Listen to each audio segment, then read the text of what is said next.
Good morning दोस्तों। कैसे हो आप सभी? ठीक हो ना? इस समय उत्तर भारत कड़ाके की सर्दियों की चपेट में है। कड़ाके की सर्दियों की चपेट में। और इन ठिठुरन भरी सर्दियों में सुबह सुबह कंबल या रजाई में दुबक कर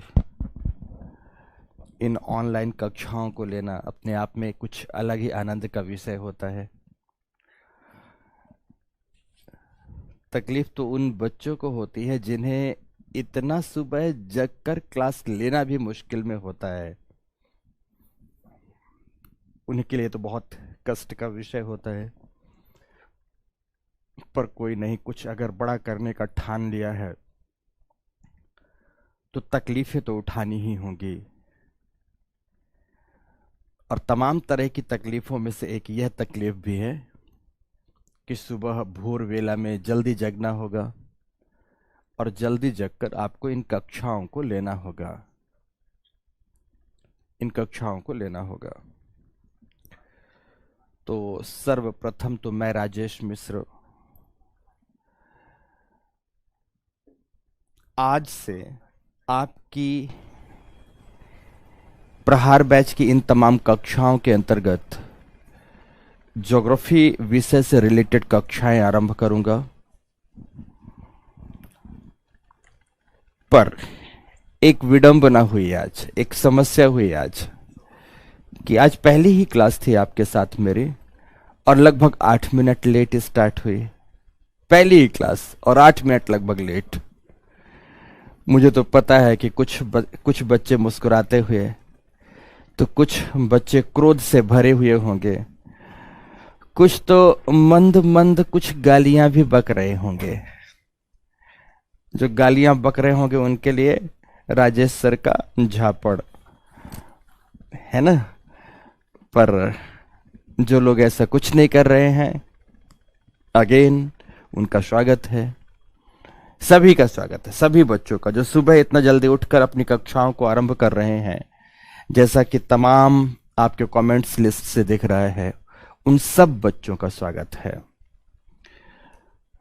और ईश वंदना, ईश अर्चना या प्रार्थना से आपकी इन कक्षाओं को आरंभ करता हूं और भगवान से इस बात की विनम्र अर्चना करता हूं कि आप सब जिन आकांक्षाओं के साथ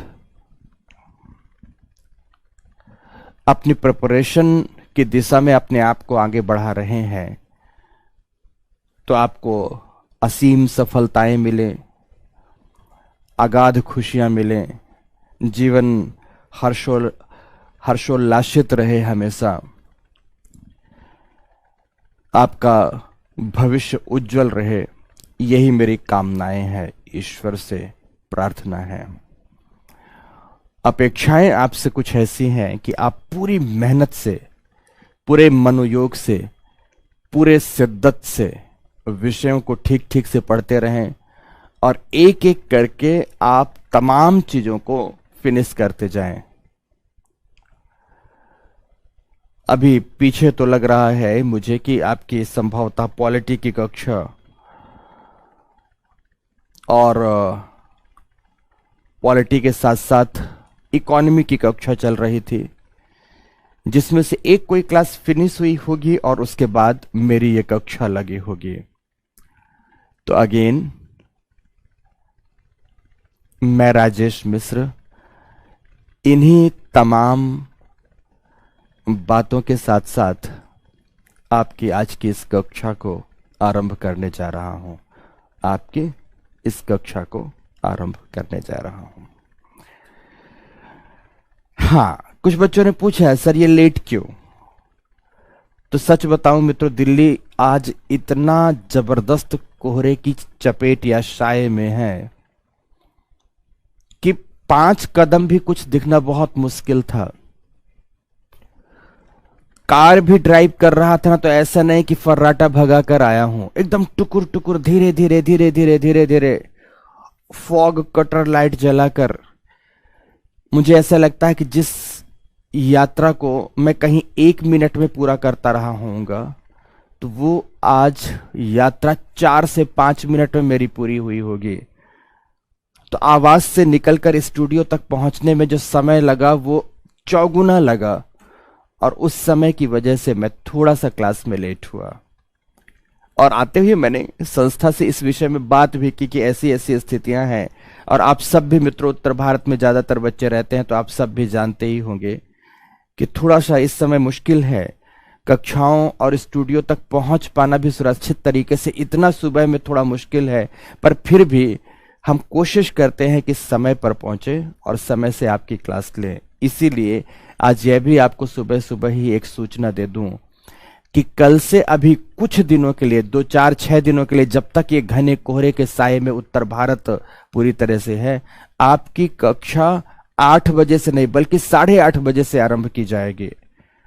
सूचना भी दे रहा हूं, मैसेजेज भी आपके लिए, कमेंट्स और क्लास स्टार्टिंग की टाइमिंग भी आपकी 8 बजे से ना होकर 8:30 बजे की होगी, 8:30 की होगी। मॉर्निंग टाइम पर आपकी क्लास का थोड़ा सा आधा घंटे का ड्यूरेशन बढ़ाया जाता है, ताकि ये जो fluctuation and leg of time है वो मैनेज हो सके और हम लोग पढ़ेंगे प्रॉपरली।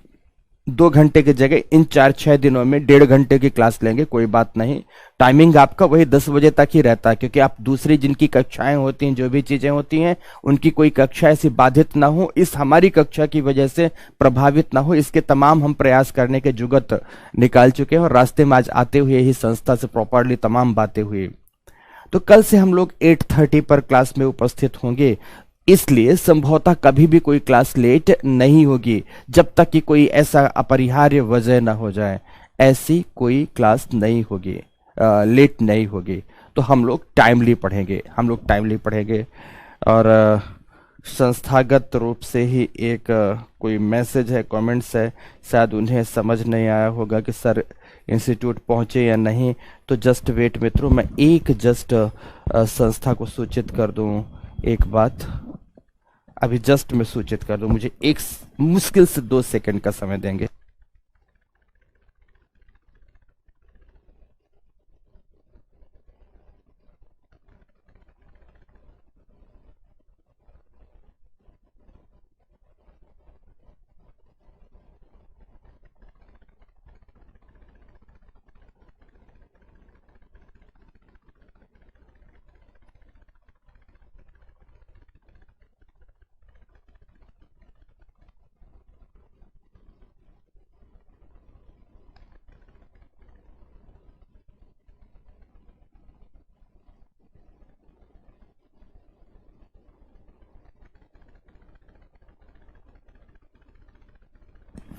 हेलो, आज की क्लास जो लेट हुई है ना, उस वजह से कई लोगों में थोड़ा सा कि आज सर की पहली क्लास थी और उस पहली क्लास में भी क्लास डिले हो गई, ऐसा कैसे हुआ।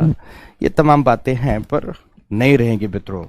कल से कभी ऐसी कोई क्लास डिलेड की प्रॉब्लम नहीं रहेगी, बट क्लास की टाइमिंग 8:30 से रहेगी।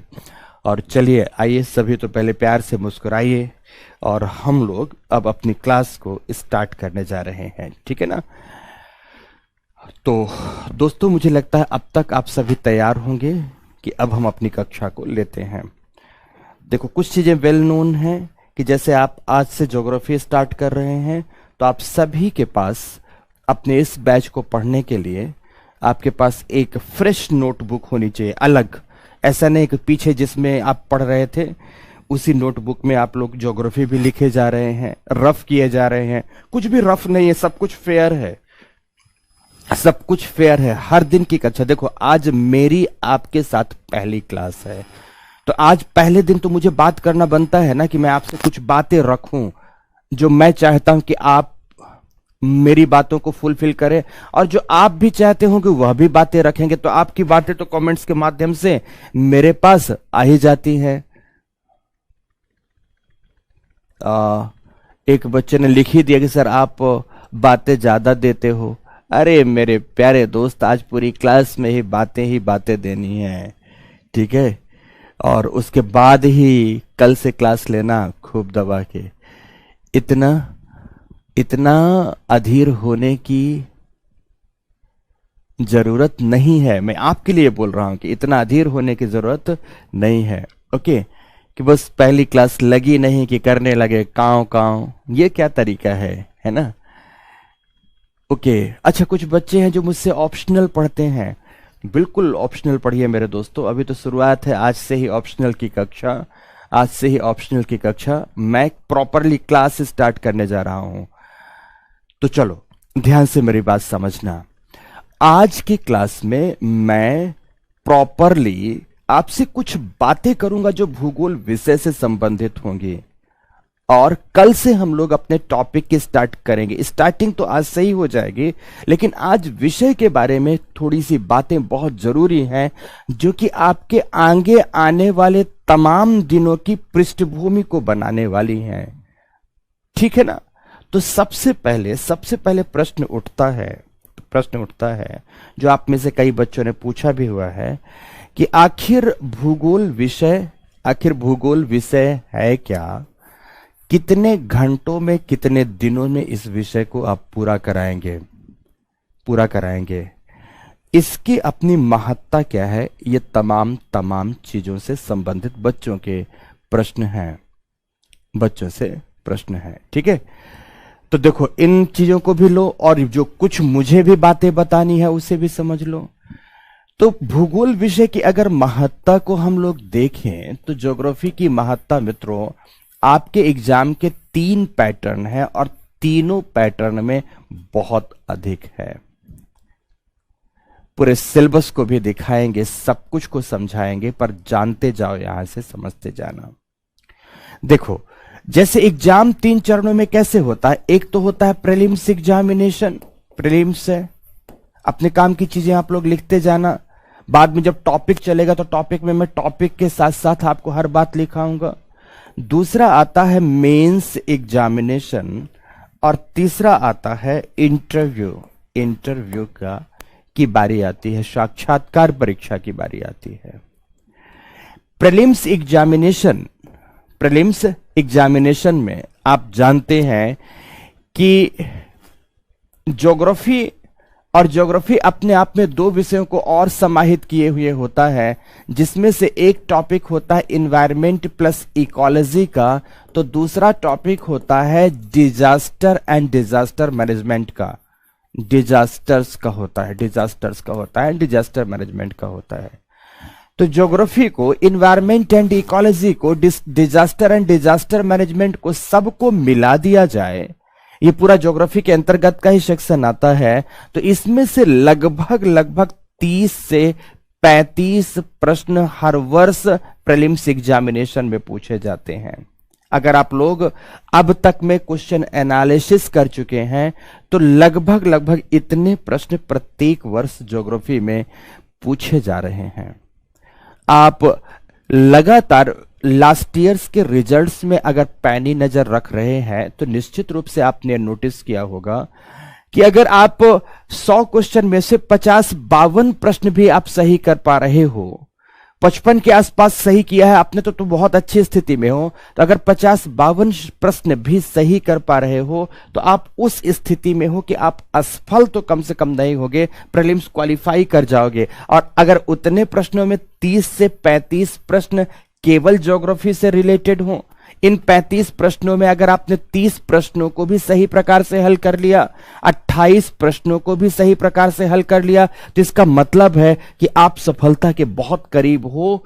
तो सारे के सारे विषयों के अगर वेटेज में देखें तो geography, environment, ecology and disaster management से पूछे गए प्रश्नों का वेटेज सर्वाधिक होता है। हां, यह जरूर है कि जो प्रश्न पूछे जाते हैं इस समय बहुत ही टेक्निकल बनाए जाते हैं, और वो टेक्निकल कैसे बनते हैं हम उस पर भी चर्चा करेंगे और उसी प्रारूप में आपको पढ़ाने की कोशिश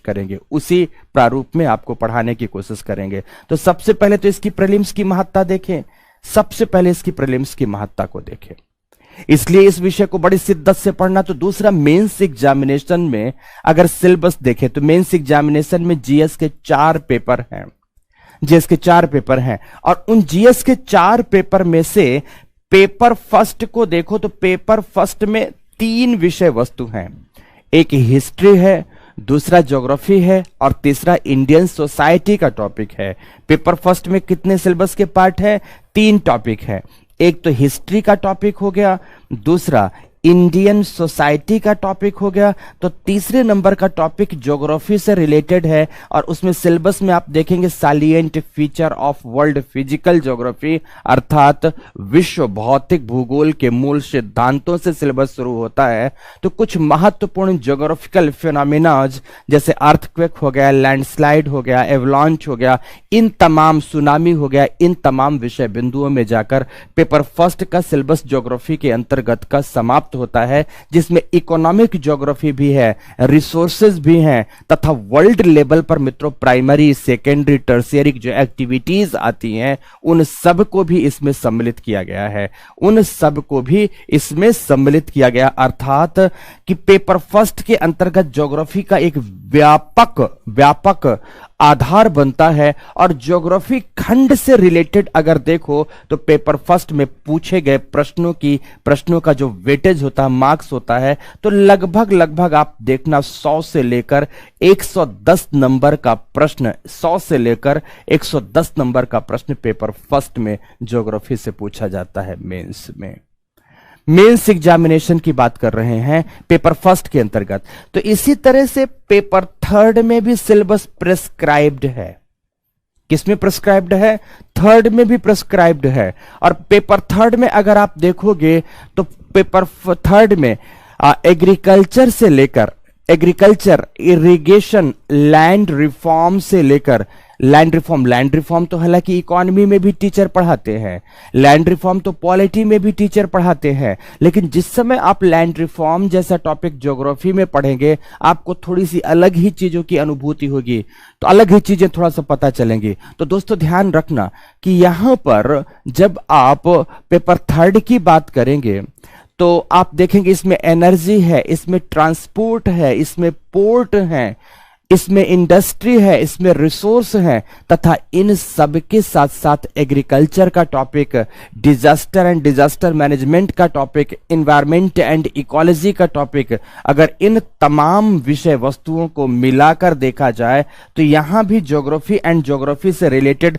प्रश्नों का जो वेटेज होता है वह 90 से लेकर 110 नंबर का होता है। 90 से लेकर 110 नंबर तक के प्रश्न यहां भी थर्ड पेपर में भी ज्योग्राफी और ज्योग्राफी से रिलेटेड विषय वस्तु से पूछे जाते हैं। तो मित्रों आप देख रहे हैं मेंस में डायरेक्टली इसका वेटेज कितना है? लगभग 200 या 210-20 नंबर का प्रश्न आपसे ज्योग्राफी से रिलेटेड आपसे मुख्य परीक्षा में डायरेक्टली पूछा जाएगा। इसी मुख्य परीक्षा में अगर आप देखें कि एक निबंध लेखन का भी प्रश्न पत्र है, तो कभी कभार आप नोटिस करना कि निबंध में भी 2 निबंधों में से एक निबंध ज्योग्राफिकल इश्यूज से रिलेटेड पूछा जाता है, एनवायरमेंटल इश्यूज से रिलेटेड पूछा जाता है। तो अगर आपने इस खंड को बहुत अच्छे से पढ़ा तो आप उस पार्ट को भी बहुत अच्छे से टैकल कर पाएंगे और बहुत अच्छे से हैंडल कर पाएंगे, अर्थात निबंध में भी 100-125 नंबर की तैयारी आपकी यहां इसे ठीक से पढ़ते हुए हो जाती है। इसीलिए यह बताया जाता है कि आपको इस विषय वस्तु को बहुत ही मेहनत से पढ़ना चाहिए और बहुत ही ध्यान से पढ़ना चाहिए। रही बात ये कैसा, इसका नेचर कैसा है, ये तमाम बातें तो अभी करेंगे। और इंटरव्यू में आपको बता दूं कि इंटरव्यू में कोई भी समसामयिक मुद्दों से रिलेटेड अगर प्रश्न है तो ध्यान रखना वह भू राजनीति से संबंधित ही होता है। रशिया यूक्रेन के साथ लगातार इतने दिनों से संघर्षरत क्यों है, इसके कारणों की बात बताएं, कारणों का अवलोकन करें। आखिर रशिया क्यों चाहता है कि यूक्रेन नाटो देशों के साथ न मिले? अमेरिका तथा ब्रिटेन जैसी देशों की यूक्रेन पर इतनी दिलचस्पी क्यों है? तो रिमलैंड क्या होता है, हार्टलैंड क्या होता है, तो रिमलैंड एंड हार्टलैंड थ्योरीज का महत्व क्या होता है? Land power and sea power के बीच अगर क्लैश हुआ तो कौन सी पावर ज्यादा प्रभावी हो सकती है? तो सी पावर एंड सी पावर के बीच आज दुनिया संघर्ष की स्थिति में क्यों बनी हुई है, इन तमाम विषय वस्तुओं का। जो पश्चिम एशिया है, पश्चिम एशिया हमेशा जलजले का विषय क्यों बना रहा है, पश्चिम एशिया में पूरे विश्व की नजरें क्यों है, वहां के ऊर्जा संसाधन की महत्ता उसकी महत्वपूर्ण अवस्थिति को बताती है। तो बेसिकली भौगोलिक अवस्थिति के कारण जो वैश्विक राजनीति का परिदृश्य उभर कर आया है, जिसे हम जियोपॉलिटिक्स का नाम देते हैं, जिसे हम जियोपॉलिटिक्स का नाम देते हैं, तो वो जियोपॉलिटिक्स बेसिकली उससे संबंधित जो प्रश्न है उन्हें कोई और नहीं बल्कि आप हल करते हो। जब आप ज्योग्राफी से संबंधित तमाम प्रकार की बातें करते हो तो आपको हल करना है, आपको हल करना है। और बहुत मजा आता है मित्रों भूगोल पढ़ने के बाद इन खंडों का अध्ययन। चीन आखिर भारत के चारों ओर, चाहे कोको आइलैंड हो, चाहे म्यांमार का रंगून बंदरगाह हो, चाहे तो आप अपने श्रीलंका, पड़ोसी देश श्रीलंका में हम्बनटोटा बंदरगाह की बात करें, माले की बात करें, या पाकिस्तान में ग्वादर बंदरगाह की बात करें, ग्वादर बंदरगाह में चल रहे आंदोलन के संदर्भ में भी इसे देखें।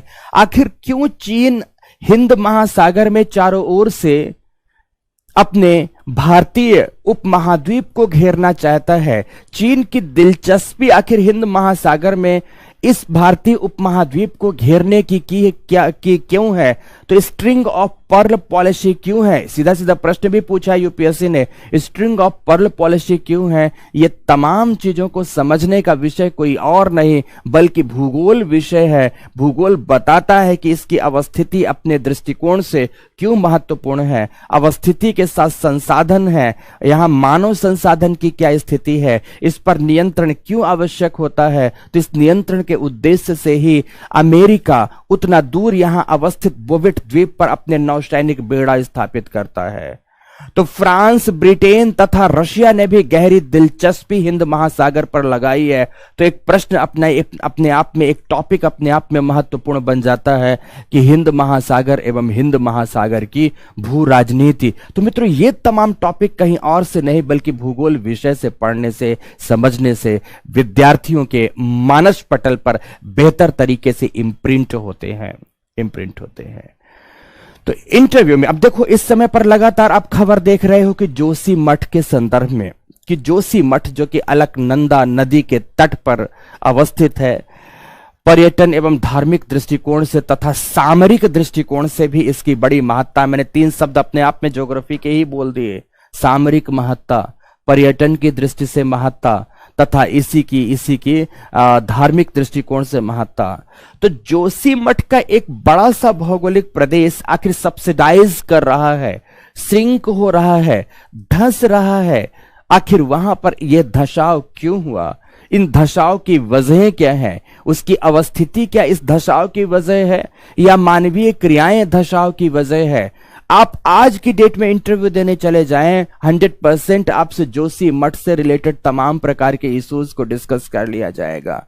तो जोशी मठ में हुई तमाम दशाओं को अर्थक्वेक जोन 5 से लेकर आज से 100 साल पहले हुए भूकंप के मलबा के एकत्रण से, डेब्रीज जोन से होते हुए लैंडस्लाइड के मित्रों हीव जोन की चर्चा करते हुए जितना बेहतर तरीके से एक्यूफर की बात, ऑक्लिक्यूड की बात, तो हाइड्रोलिक प्रेशर की बात जितना बेहतर तरीके से एक ज्योग्राफी का विद्यार्थी बताता है उतना कोई और नहीं बताता मित्रों। इसलिए इंटरव्यू के दृष्टिकोण से भी आपका ये टॉपिक बहुत बहुत बहुत महत्वपूर्ण हो जाता है, बहुत महत्वपूर्ण हो जाता है। तो इसकी अपनी इस विषय की इन तीनों परीक्षाओं की दृष्टिकोण से बहुत बहुत मदद मिलती है। अच्छा मेरे भैया आपसे सर क्लास कभी किए हुए थे, उन्होंने आपकी बहुत बहुत तारीफ की। ढेर सारे बच्चों के आज यही मैसेजेस आ रहे हैं, मैं सब चीज देख रहा हूँ। ओके तो अच्छा, किसी बच्चे ने मेरे साथ कभी ऑप्शनल की भी क्लास की थी, उनने बहुत तारीफें सुनी मेरी। ओके गुड, बहुत बहुत धन्यवाद दोस्तों। अभी तो तारीफों वाले मैसेजेस आपके पढ़ नहीं रहा हूँ, समय के साथ चीजें आप देखेंगे। इस विषय को मैं आपको किन ऊंचाइयों तक ले जाकर पढ़ा दूंगा, इस विषय को मैं किन ऊंचाइयों तक ले जाकर पढ़ा दूंगा, अब जब क्लास में पढ़ना तब समझ में आया। मैपिंग की भी बात करेंगे सौम्या, मैपिंग की भी बात करेंगे, हर एक विषय वस्तु की बात करेंगे, बात तो कण कण की करेंगे, रग रग की करेंगे, ये बात ध्यान रखना। पर आज पहले जब तक बातें सुने, मैप भी पढ़ाएंगे ना, बिल्कुल पढ़ाएंगे प्रज्ञा, और शानदार पढ़ाएंगे। और मैप को अच्छा कुछ बच्चों ने, अच्छा मैंने सर आपसे अमुक संस्था में कुछ कक्षाएं ली थी, बहुत अच्छा आया। एक बच्चे ने लिखा था तो सब माशाअल्लाह सर, मजा ही आ गया बातें सुनकर। ओह, तमाम तरह के बच्चे। अच्छा कुछ बच्चे, कुछ में से बहुत से बच्चे हैं जो मुझे जानते भी हैं। ओके, मोस्ट वेलकम मेरे सारे के सारे दोस्तों, मोस्ट वेलकम, मोस्ट वेलकम। तो चलो खैर, ये तमाम बातें तो करेंगे ही। अच्छा कुछ बच्चों ने लिखा कि सर मार्क्स विभाजन कर दीजिए। किस बात का मार्क्स विभाजन? मैंने तो कर ही दिया सारे के सारे एग्जाम में। ठीक है, प्रश्न पत्र ले आकर भी कभी आपको दिखा देंगे, प्रमाणों के साथ चीजें आएंगी। अच्छा मैं तो नोट्स ही, अच्छा मैं तो आपके सर जिरोक्स नोट्स पढ़ डाला हूं। Oh very good, most welcome, most welcome. Geography optional का कूपन कोड स्टार्ट करवा दो सर। फटाफट स्टार्ट करवा दूंगा, 1-2 दिन में स्टार्ट करवा दूंगा। आप लोगों को कूपन कोड स्टार्ट करवा दूंगा, उसका आपको लाभ मिलेगा, पक्का पक्का मिलेगा। ज्यादातर बच्चे हैं इस क्लास में से जिन बच्चों ने कहीं ना कहीं से मेरे बारे में सुना है, अपने दोस्तों के माध्यम से, भाई बहनों के माध्यम से, बहुत बहुत धन्यवाद, बहुत बहुत धन्यवाद। तो मित्रों मैं आपको वही बता दूं, उसी पूरे यकीन के साथ बता दूं कि विषय को पढ़ाऊंगा, और उनसे भी पूछना, उन सबसे भी पूछना। पहले दिन मैं केवल बातें करता हूं, पर वो बातें आपके लिए बहुत महत्वपूर्ण होती है। दूसरे दिन से क्लास स्टार्ट करता हूं, और क्लास जिस समय पढ़ाऊंगा, जबरदस्त पढ़ाऊंगा। आपको मौज मस्ती भरे पूरे माहौल में एक एक विषय बिंदु को क्लियर करते हुए पढ़ाऊंगा। मस्ती से बस पढ़ने के लिए तैयार रहना मित्रों। ओके, अरे कुछ बच्चों ने लिखा कि सर आप सर्वविदित हो, आपको अपने बारे में बताने की जरूरत नहीं है। बहुत बहुत धन्यवाद मेरे दोस्तों, बहुत बहुत धन्यवाद। ISDK ने भी लिखा है सर आपकी तारीफ बहुत सुने हैं। ओहो, थैंक यू मेरे प्यारे दोस्तों, थैंक यू थैंक यू। चलो बंद करो, अब बंद करो, मेरा निवेदन है आपसे, चलो बंद करो, हम यहाँ बातें करते हैं। तो पहला हमने बताया इसकी महत्ता को, और ध्यान रखना जो भी मेरे मुख से निकलता है वह 100% प्रामाणिक रूप से निकलता है। 100% प्रामाणिक, कोई बात होती नहीं, कोई हवा में नहीं। प्रीलिम्स में कैसे क्वेश्चन आते हैं, हम आपके सामने क्वेश्चंस भी लाएंगे। मेंस में कैसे क्वेश्चन आते हैं, क्वेश्चंस भी लाएंगे आपके सामने। इंटरव्यू के क्वेश्चंस आपके सामने नहीं ला सकते, क्योंकि उसमें कोई आपको पास पेपर नहीं मिलता है। उसमें हाँ इतना जरूर कर सकता हूं कि आप में से बहुत सारे बच्चे होंगे ही, नॉर्थ इंडिया के हिंदी हिंटरलैंड में ऐसा कोई राज्य नहीं है जहां मेरे स्टूडेंट्स सेलेक्टेड कैंडिडेट्स के रूप में उपस्थित ना हो।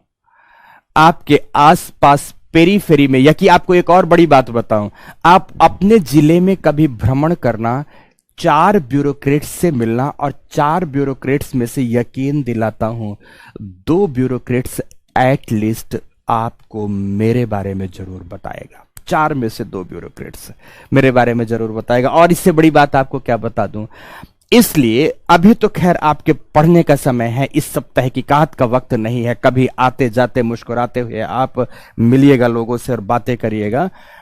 तो ध्यान रखना, वेरी फर्स्ट ये चीज इतनी मेहनत से कमाया हूं ना कि वेरी फर्स्ट डे 2011 में ऑप्शनल के साथ अपनी क्लास की शुरुआत मैंने की थी। तो तब से लेकर आज तक लगातार ऑप्शनल की कक्षाएं लेता रहा, और 2015 से मैंने जीएस नहीं 2013 अक्टूबर से मैंने जीएस की कक्षाएं भी आरंभ की। तो ऑप्शनल पहले से पढ़ा रहा हूं, जीएस बल्कि बाद से पढ़ाया। और ऑप्शनल पढ़ाने का बेनिफिट यह मिला था कि जिस समय जीएस पढ़ाना शुरू किया तो बच्चों ने सर आंखों पर लिया मित्रों, बच्चों ने अपने माथे पर सजाकर मेरे विषय को लिया है। ये बेसिकली इस कक्षा की अपनी विशेषता रही है, और मेरी अपनी विशेषताओं में से आप डिसाइड करोगे। पीछे कौन क्या कहता रहा मुझे उससे बहुत फर्क नहीं पड़ता, पीछे बच्चों ने तारीफ की इससे भी मुझे बहुत फर्क नहीं पड़ता। आप क्या परसेप्शन बनाते हो ये इसे मैं तय करवाता हूं। ओके, तो ध्यान से यहां आपने महत्ता देखी। अब दूसरे पक्ष की ओर चलते हैं। बच्चों का पूछना है कि सर इसे आप कितने दिन में या कितने घंटों में पूरा करोगे। सबसे पहली बात तो क्लासेस तो मान लीजिए मोटे मोटे तौर पर डिसाइडेड होती हैं, मोटे मोटे तौर पर डिसाइडेड होती हैं। आपको नंबर ऑफ, अगर हम नंबर ऑफ आवर्स की हम बात करें या नंबर ऑफ क्लासेस की बात करें, ये भी आपको बता देता हूं। केवल ज्योग्राफी के लिए, जिसमें से एनवायरमेंट इकोलॉजी और डिजास्टर मैनेजमेंट के लिए टाइम हम अलग से देंगे, केवल ज्योग्राफी के लिए लगभग आपके पास 140 आवर्स होंगे। 130 से 140 आवर्स का समय दूंगा मैं, अर्थात ज्योग्राफी लगभग 70 क्लासेस में। पॉलिटी से इसका कंपैरिजन नहीं करेंगे क्योंकि यहां आपको प्रश्न भी ज्यादा मिलेगा और यहां पर आपको चीजें समझ के स्तर पर भी ज्यादा जाननी होंगी। तो यहां पर लगभग आप 70 कक्षाओं में, 70 में, 65 से 70 में कह दूं तब भी चलेगा, 65 से 70 कक्षाओं में आप इस विषय को पूरी तरह से पढ़ेंगे। इतनी बात क्लियर हो गई। अब इन 65 से 70 कक्षाओं में आपके लिए जो डिसाइडेड क्लासेस है, हाँ ये भी मैं पहले दिन बता दूं, जिससे आपको बाद में तकलीफ ना हो। आप वीक में 6 डेज का क्लास लेते हैं, आपके लिए 6 डेज का क्लास है, मंडे टू सैटरडे, बट ऐसा बिल्कुल संभव है कि मेरे साथ आपकी कक्षा वीक में 5 डेज की हो, बट आपको कभी यह तकलीफ नहीं होगा। सारी कक्षाएं 6 डेज की ही चलती रहेंगी, बट ऐसा संभव है कि मेरे साथ आपकी कक्षाएं 5 डेज की हो, बट वो 5 दिन में भी आप तकलीफ में नहीं आओगे। आपको लगेगा कि सर ने 5 दिन में इतना पढ़ा दिया है कि वो 6वें दिन ना भी पढ़ाए तो चलेगा। तो ध्यान से सुनेंगे, 6 डेज की कक्षाएं हैं संस्था के प्लान के हिसाब से, बट संभव है कि मेरे साथ क्लास 5 दिन की भी हो, मेरे साथ क्लास 6 डेज की भी हो। क्लियर हो गई इतनी बात। दूसरी बात, क्लासेस तो कंटिन्यूएशन में चलती रहेंगी, लेकिन इन 70 दिनों में बीच में मुझे 2 बार आपसे 3 से 4 दिनों का अवकाश भी लेना होगा। एक फरवरी के महीने में मेरा अवकाश आएगा और एक संभव है, हालांकि मार्च तक तो मैं कोशिश करूंगा सिलेबस पूरा हो जाए, अगर थोड़ा बहुत शेष रहा तो एक मार्च के महीने में भी अवकाश थोड़ा सा आ सकता है। ठीक है, समझना मेरी बात। जफर अली ने लिखा है, लग गए लंका, पूरा प्लान खराब कर दिया। कौन सा प्लान तुम्हारा खराब हो गया जफर? कौन सा प्लान तुम्हारा खराब हो गया अभी? ओके, तो ध्यान से, ये हुआ दूसरा। 2 बार मेरी एटलीस्ट आपसे डिमांड होगी कि 3 से 4 दिनों की मेरे अवकाश को आप प्लान करके रखोगे, और वो जो अवकाश मैं दूंगा ना, उसमें आपको पर्याप्त होमवर्क दूंगा, और ऐसा कुछ होमवर्क होगा जिसमें आप अपना पूरा एंजॉय करते हुए होमवर्क भी करेंगे। समझ गए मेरी बात की नहीं? एंजॉय भी करेंगे। अच्छा, जफर ने लिखा मई में एग्जाम है, तो इसके लिए क्या करें मेरे दोस्तों? मेरी क्लास तो जब लगेगी हम तभी पूरा कराएंगे ना। कोई बात नहीं, हम तभी पूरा कराएंगे ना, जब क्लास लगेगी तभी हम पूरा कराएंगे। ऐसा तो नहीं हो सकता ना कि क्लास लगे ना और मैं सब्जेक्ट पूरा करा दूं। हाँ, अगर बात इसकी ही हो कि नहीं सर आप अच्छे से ना पढ़ाओ, विषय को ठीक से ना पढ़ाओ, बस खत्म कर दो, तो खत्म करने के लिए तो ज्योग्राफी 20 घंटे में भी समाप्त हो जाती है। और 20 घंटे में पढ़ के 50-100 घंटे में पढ़कर आप सोचो कि विषय के साथ 100% न्याय मिल जाए, जब विषय इतना महत्वपूर्ण हो कि प्रीलिम्स में भी आपको क्वेश्चन करने हैं, मेंस में भी क्वेश्चन करने हैं। तो दोस्तों, मैं इस तरह का ज्ञानी व्यक्ति नहीं हूं कि मैं आपको केवल विषय पूरा करा दूं और उससे सब आ भी जाए, तो ऐसा नहीं हो सकता। अगर प्रीलिम्स और मेंस एग्जामिनेशन, क्योंकि अभी आप पीटी देने जा रहे होंगे, फिर सितंबर लास्ट में आप मेंस भी इसी विषय से देंगे, तो मैं ये चाहूंगा कि मैं इतना पढ़ा दूं कि आपको कोई भी समस्या न मेंस के दौरान न प्रीलिम्स के दौरान इस विषय में आए। इसलिए थोड़ा सा तो आपको समय देना होगा, और समय मैं क्या, संस्था ने तो पहले से आप लोगों को दे दिया होगा, संस्था ने तो पहले से डिसाइड करके आपको बता दिया होगा। तो अब इसके लिए तो एटलीस्ट आपको तैयार रहना होगा। और ऐसा भी नहीं एक तरफ ज्योग्राफी चलेगी तो दूसरे तरफ दूसरा विषय चल रहा होगा।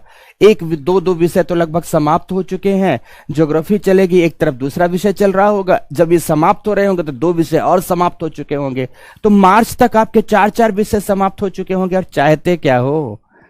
ओके, चलो अब आगे बात करते हैं। तो ये क्लास का पैटर्न मैंने बता दिया, कुछ ऐसा क्लास का पैटर्न होगा। अभी जो रिसेंट डेज हैं, रिसेंट डेज में आपकी जो टाइमिंग है वो टाइमिंग आपकी रहेगी 8:30, कल से 8:30 AM टू 10 AM की, हो सकता है मैक्सिमम 1 वीक। और जैसे दिल्ली में स्थिति थोड़ी सी नॉर्मल होती है दोस्तों, क्योंकि कहना बहुत सरल है, सफर करना बहुत मुश्किल है। रोज की दिल्ली की दुर्घटनाओं को देखें और इस कोहरे की मुश्किलों को थोड़ा सा देखें तो आप लोग समझ पा रहे होंगे कि कैसे भी करके क्लास ऑफ नहीं हो रही, क्लास करवा पा रहे हैं हम सब, पूरे जोर लगा करके आपकी क्लास ऑफ ना हो, यही बहुत हो रहा है मित्रों। तो इसलिए थोड़ा सा क्लास में इतना 1 हफ्ते के लिए एटलीस्ट मैनेज करेंगे। उसके बाद मैं आपकी इस कक्षा को फिर से 2 आवर्स का कर दूंगा, और हो सकता है कभी मैं 2 आवर्स एंड 10 मिनट्स पढ़ाऊं, ऐसा भी हो सकता है। तो आप पढ़ेंगे तो ये आपकी टाइमिंग की बात आती है। और इसके बाद मुझे नहीं लगता कि इस संदर्भ में और कोई बात की जरूरत है। तो अब हम आते हैं सीधे अपने सिलेबस के विषय वस्तु पर कि ये आखिर ज्योग्राफी है क्या और इसका पाठ्यक्रम कैसा है, पाठ्यक्रम क्या है, इस बात को अब करने की स्थिति में आ रहे हैं। तो सभी के सभी लोग हेडिंग देंगे ज्योग्राफी या भूगोल।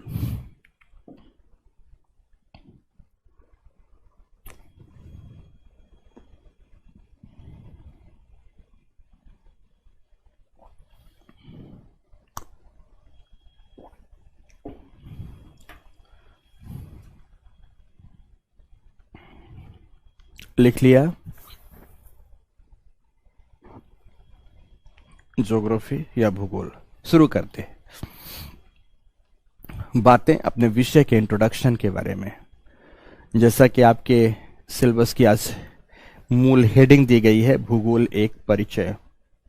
क्या दिया गया है? भूगोल का परिचय। समझो ध्यान से। अगर हम इसकी परिभाषा ना दें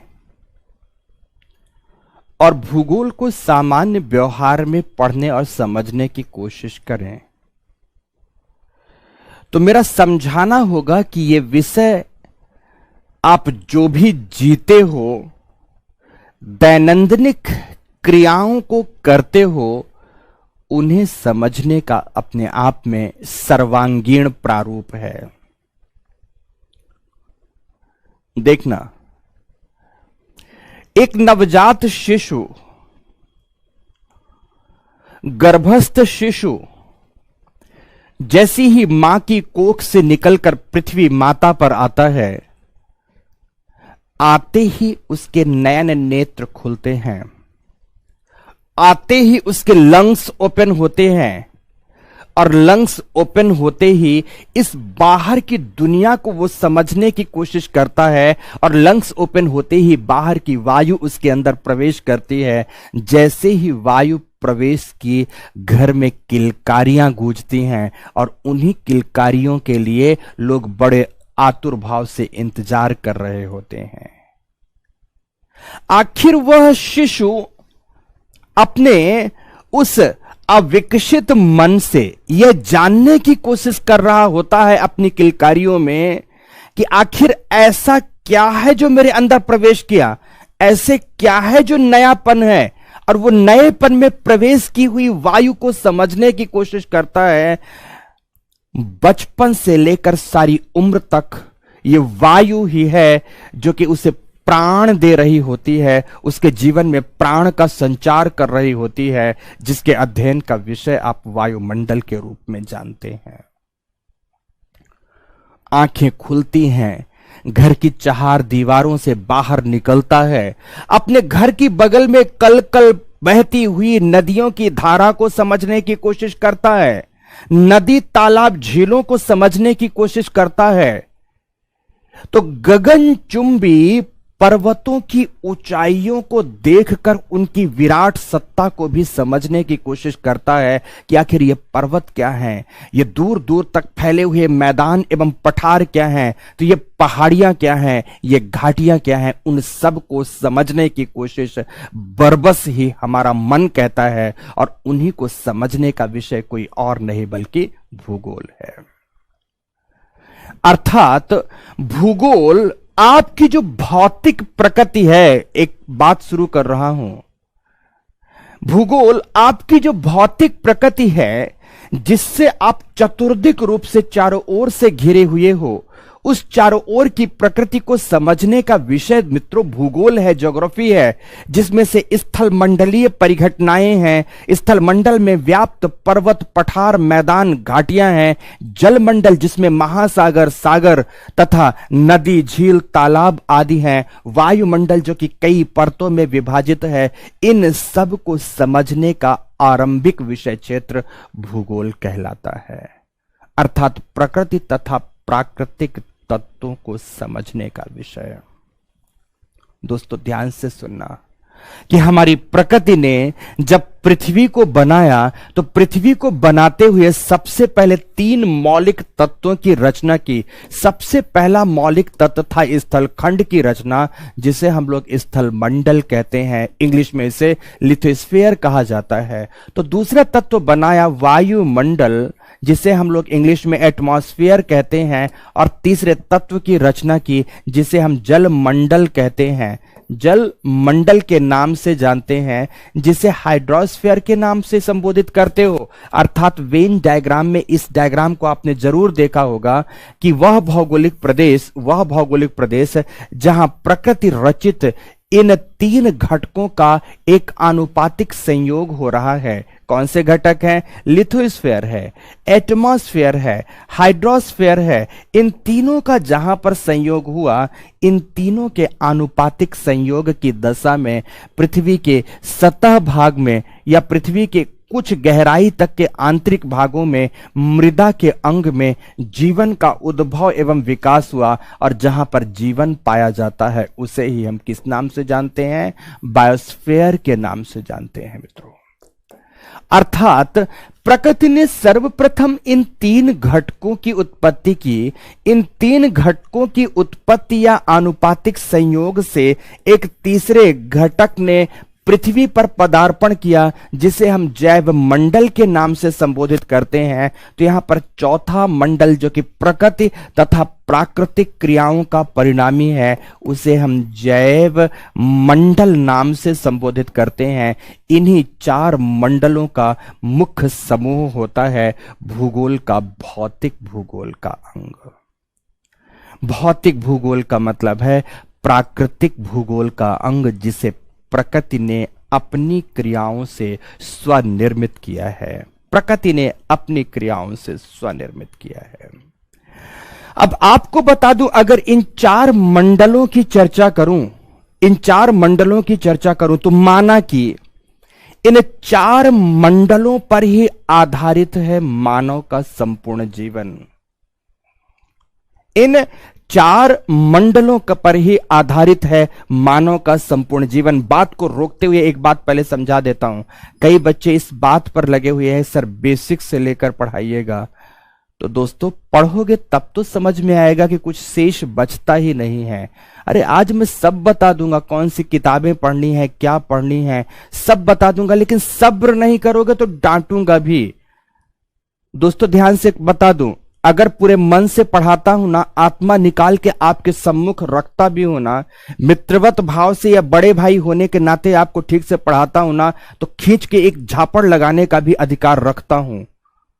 और ये जो मौज मस्तियां कमेंट्स के माध्यम से चलते हैं, कमेंट्स भी ब्लॉक करवा दूंगा। और सच कहूं तो अगर इस तरह मौज मस्तियां करते रहोगे, पढ़ोगे नहीं, तो आपको भी ब्लॉक करवा दूंगा। ये सब ठीक लगता है, लेकिन शुरू में, बस क्लास के शुरू में 5-10 मिनट तक कमेंट्स समझ में आते हैं, क्लास के लास्ट में 5-10 मिनट तक कमेंट्स समझ में आते हैं, लेकिन हर टाइम केवल कमेंट्स चलते रहने, यह आपकी बेहूदगी दर्शाती है, गैर जिम्मेदारानापन दर्शाता है। यह हरकत कदापि बर्दाश्त नहीं की जाएगी। कमेंट्स बंद करा देना केवल ऑप्शन नहीं होता है, केवल यह ऑप्शन नहीं होता है, मतलब हद होती है। अरे जीवन आपका बनना है, हमारा तो अपना जो चीजें जैसी थी उसमें से कुछ बच्चे भी ठीक से पढ़ेंगे तो हमारी चीजें बनी ही रहेंगी और बच्चे पढ़ेंगे ही। लेकिन आप अपने आप को लेकर अगर सिंसियर नहीं होंगे तो कौन करवाएगा बताइए। ऑफलाइन कक्षा में होते ना तो कान मरोड़ कर बैठा था और जबरदस्ती पढ़वा लेता। राजेश मिश्र की अपनी विशेषता रही है कि 100% विद्यार्थियों को 100% बातें समझाने का प्रयास करते हैं, इसलिए तमाम लोगों के माध्यम से मेरी चर्चाएं सुनते हो। मेरी अपनी कक्षाओं की यह विशेषता रहती है। और दूसरी भी आपको बता दूं, ऑफलाइन कक्षाएं जब तक एक बड़ा बैच नहीं होता तब तक मैं पढ़ाता नहीं था और ना पढ़ाता हूं। ऑनलाइन कक्षाओं में भी आप लोगों के पास शानदार बैच है इसलिए पढ़ा रहे हैं, पर कुछ भी जबरदस्ती का इस तरह में बातों में मजा नहीं आता दोस्तों। ये तमाम बातें जो बता रहे हैं ना, ये बातें बताने की होती भी नहीं है। लोग सीधे सिलेबस लिखाते हैं, शुरू हो जाते हैं, बट मुझे लगता है कि आपको ये सब जानना चाहिए तब बता रहे हैं। तो सुनो ध्यान से। एक समय विशेष था, अभी भूगोल को मैंने परिभाषित नहीं किया, परिभाषा लास्ट में इन सबको जोड़कर बताऊंगा। एक समय विशेष था मित्रों कि जब मैंने बताया कि भूगोल में इन बातों को पढ़ा जाता है तो कुछ लोगों ने या कुछ यूनिवर्सिटीज ने मुस्कुराते हुए ये कहा कि रे भूगोल तू बदमाशी कर रहा है, तुझे तो पढ़ा ही नहीं जाना चाहिए। क्यों नहीं पढ़ा जाना चाहिए? बोलते हैं कि स्थल मंडल तू पढ़ाता है ना, तो स्थल मंडल जिसे लिथोस्फीयर कहते हो उसे पहले से भूगर्भ शास्त्र में पढ़ा जा रहा है, तो तेरी क्या जरूरत है? तू तो नहीं रहेगा तब भी भूगर्भ शास्त्र में हम स्थल मंडल को पढ़ा ही देंगे। तो दूसरी बात सुनना, जिसे आप वायुमंडल कहते हो तो इससे पहले से क्लाइमेट साइंस था, जलवायु विज्ञान था। जलवायु विज्ञान में हम इन तमाम बातों को पहले से ही पढ़ा रहे हैं, तो तेरी अलग से क्या जरूरत थी? जिसे आप जलमंडल कहते हैं, हाइड्रोस्फीयर कहते हैं, तो पहले से ही एक ओशन साइंस था। ओशन साइंस के अंतर्गत मतलब सागर या महासागर विज्ञान था, तो सागर विज्ञान में इसे पढ़ा ही जा रहा था मित्रों। और जैव मंडल के लिए तो बायो इन्वायरमेंटल सेक्शन पहले से ही बना ही हुआ था, तो इसे बायो इन्वायरमेंटल सेक्शन में पढ़ा जाता था। तो बता तू यह ज्योग्राफी कि तेरे में अपना नयापन क्या है? दुनिया की कई प्रतिष्ठित विश्वविद्यालयीन दशाओं को बताएं कि उनने अपने अपने यहां से कुछ समय के लिए भूगोल को शोध के विषय से बाहर कर दिया।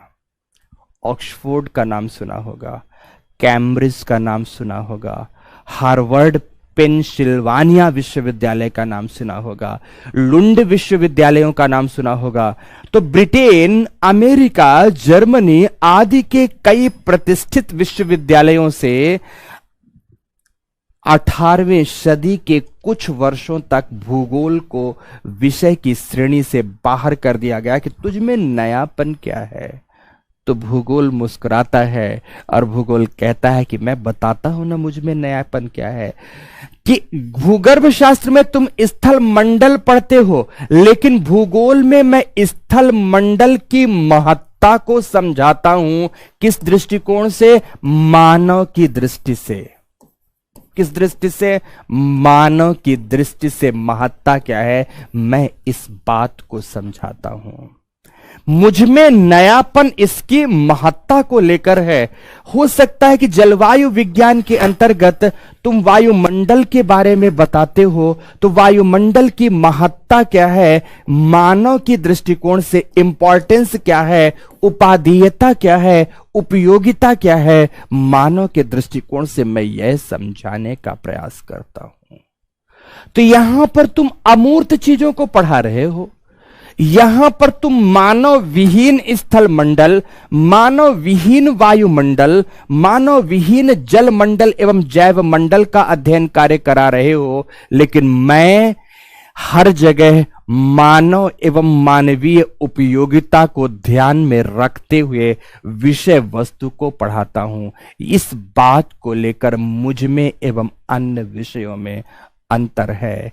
जैसे इसने बताया कि मेरा उद्देश्य मानव का कल्याण करना है, ह्यूमन वेलफेयर करना है, अर्थात मेरा उद्देश्य मानवीय उपयोगिता या उपादेयता है, वैसे ही दुनिया के सर्व प्रतिष्ठित विश्वविद्यालय में सर्वाधिक रिसर्च, सर्वाधिक शोध एवं अनुसंधान के विषय के रूप में भूगोल को पढ़ा जाने लगा। और आज वही भूगोल सभी विषयों का सिरमौर या सभी विषयों का आधार बनकर बैठा है।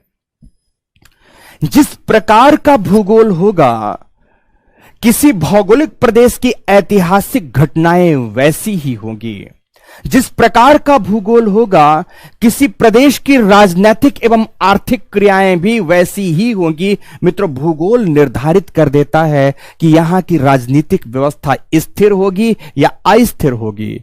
भूगोल निर्धारित कर देता है कि यहां की राजनीति में अशांति होगी या शांति होगी। देखो, भारत के बारे में अगर आप देखो तो भारत चिरंतन प्राचीन सांस्कृतिक परंपराओं से लेकर आज तक देखो तो वसुधैव कुटुंबकम के भाव से भरा रहा है।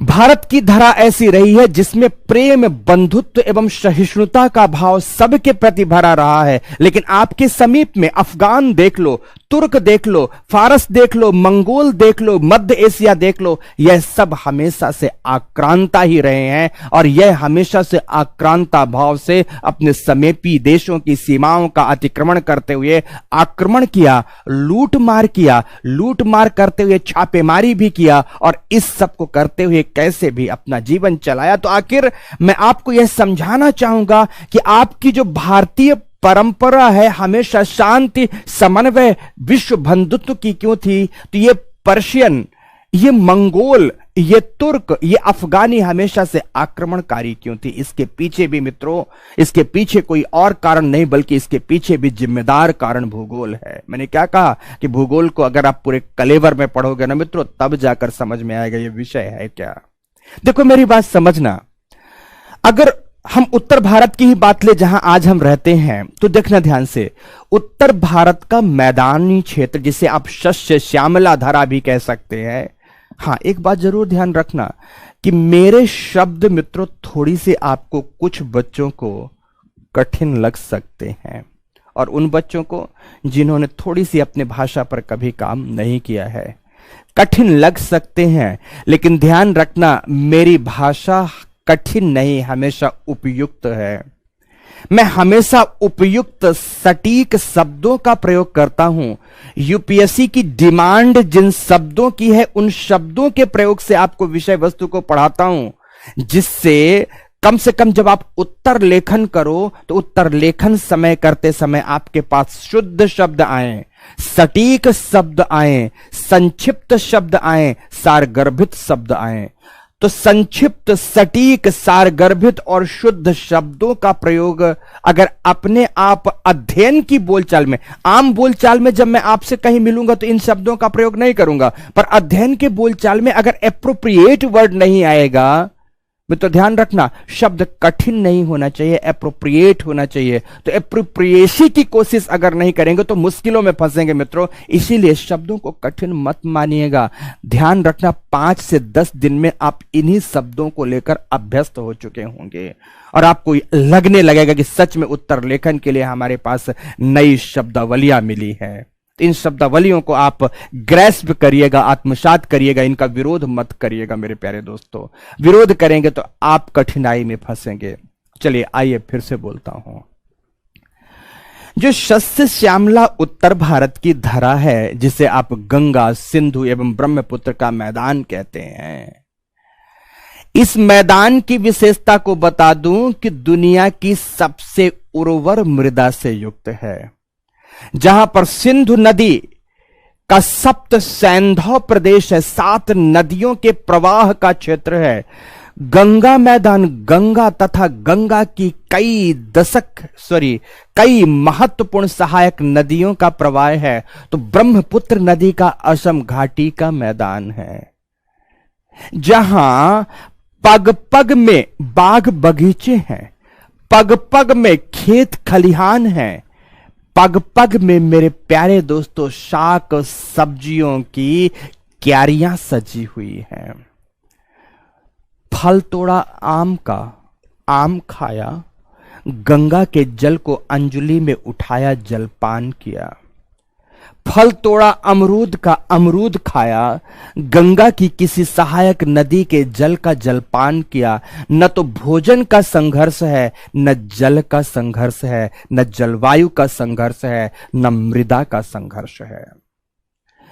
प्रकृति ने आपके जीवन को इतना सरल और सहज बनाया कि आपके मस्तिष्क में कभी आक्रांताओं का भाव पैदा ही नहीं हुआ।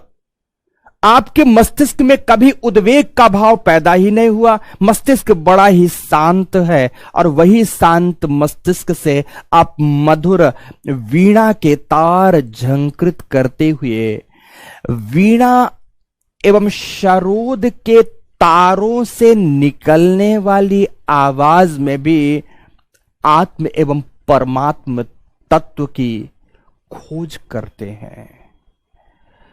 अर्थात हमारी प्रवृत्ति शांत आध्यात्मवादी हो गई। हम चुपचाप बैठकर यही विचार करते रहेंगे, पेट भर भोजन तो मिला है ना, पेट भरा हुआ है, ईश्वर क्या है, आत्मा क्या है, मैं क्या हूं, मैं कौन हूं, कहां से आया हूं, कहां चला जाऊंगा, खाली हाथ आया था, खाली हाथ जाऊंगा। हम यही सब सोचते रहते हैं क्योंकि उदर में क्षुधा नहीं है, उदर में भूख नहीं है। जब भूख नहीं है, क्षुधा नहीं है, तो हमारे पास विचार क्या होंगे? कुछ इसी प्रकार के विचार विकसित होंगे, कुछ इसी प्रकार के विचार पैदा होंगे। लेकिन एक वह भौगोलिक प्रदेश जहां ना तो स्वयं के भोजन का ठिकाना, चलो मंगोल के गोबी डेजर्ट्स में चले जाओ, प्रकृति इतनी चरम है, प्रकृति इतनी एडवर्स है मित्रों कि न तो मानव जीवन के लिए भोजन का ठिकाना है, न पानी का ठिकाना है, न पशुओं के लिए चारे का ठिकाना है। तो जीवन को अगर बनाए रखना है, जीवन को अगर बचाए रखना है, तो आपका कर्तव्य बन जाता है कि पड़ोसी देशों की सीमाओं का अतिक्रमण करना होगा, पड़ोसी देशों की संपत्तियों को हड़पना होगा। और अगर उनकी संपत्तियों को आपने हड़पा नहीं तो आपका जीवन कैसे चलेगा? तो उनके मस्तिष्क में आक्रांता भाव पैदा हुआ और हमारा मस्तिष्क शांत हुआ। तो ये मस्तिष्क की शांति या मस्तिष्क का उद्वेग या आवेग कौन विकसित करता है मित्रों? तो यह भी ज्योग्राफी विकसित करती है। अर्थात हमारे आचार विचार, खान पान, रहन सहन, वेशभूषा सब कुछ सुनिश्चित करता है। तो कौन? हमारी भूगोल या भौगोलिक जलवायविक दशाएं सुनिश्चित करती हैं। इसलिए हम ऐसे विषय को दैनंदिन जीवन से जुड़ा हुआ विषय कहते हैं, हमारे दिन प्रतिदिन से जुड़े हुए विषय के रूप में हम बात करते हैं। समझना मेरे दोस्तों, समझना। इसके साथ हम और एक बात कहूं, मैं एक और बात समझाना चाहूंगा।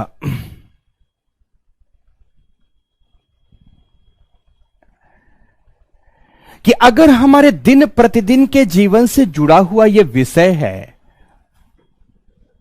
तो इसे पढ़ा भी उसी दृष्टिकोण से जाना चाहिए, बड़ी सरलता और सहजता से इस विषय को लिया जाना चाहिए। तो हम दिन प्रतिदिन से जुड़े हुए विषय के संदर्भ में क्या क्या बातें पढ़ेंगे? हम दो बातों को पढ़ेंगे, हम दो बातों को पढ़ेंगे यहां पर। अब वो दो बातें कौन कौन सी हैं? पहली बात ध्यान से कि प्रकृति क्या है, तो दूसरी बात मानव क्या है, और प्रकृति तथा मानव के बीच में आपस में संबंध क्या है। इन्हीं दो बातों को समझने का विषय आपका क्या है? भूगोल है। और इसी बात को मैं अब आपको यहां पर समझाना चाहूंगा। तो सभी के सभी लोग ज्योग्राफी के बारे में शाब्दिक व्याख्या के क्रम में लिखना शुरू करेंगे। यहां से सभी लिखिए ज्योग्राफी, ज्योग्राफी अंग्रेजी भाषा के, लिखना है सबको, अंग्रेजी भाषा के दो शब्दों के मेल से, दो शब्दों के मेल से बना हुआ है।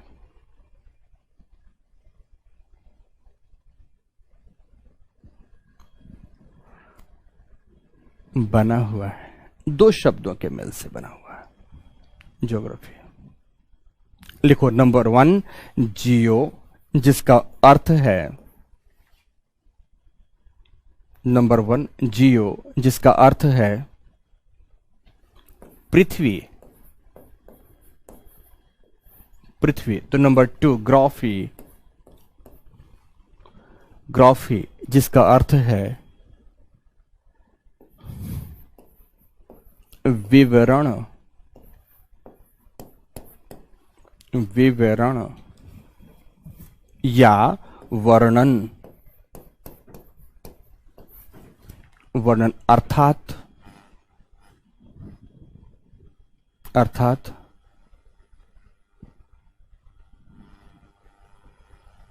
अर्थात पृथ्वी के अध्ययन से संबंधित विषय को,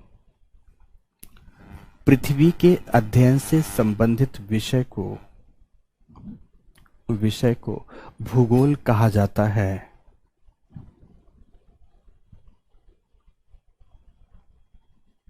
भूगोल कहा जाता है। क्या कहा जाता है?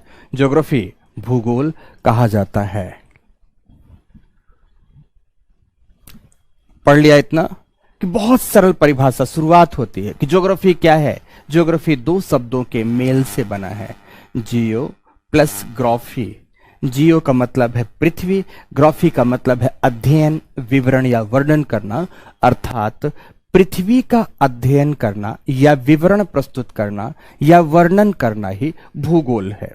भूगोल है। क्लियर हो गया मेरी बात? तो नेक्स्ट लिखेंगे कि भूगोल विषय के अंतर्गत,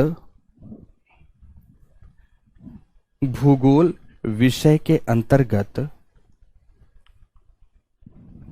अंतर्गत भौतिक प्रकृति, भौतिक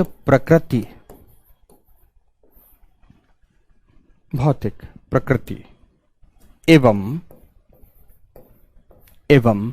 मानवीय क्रियाओं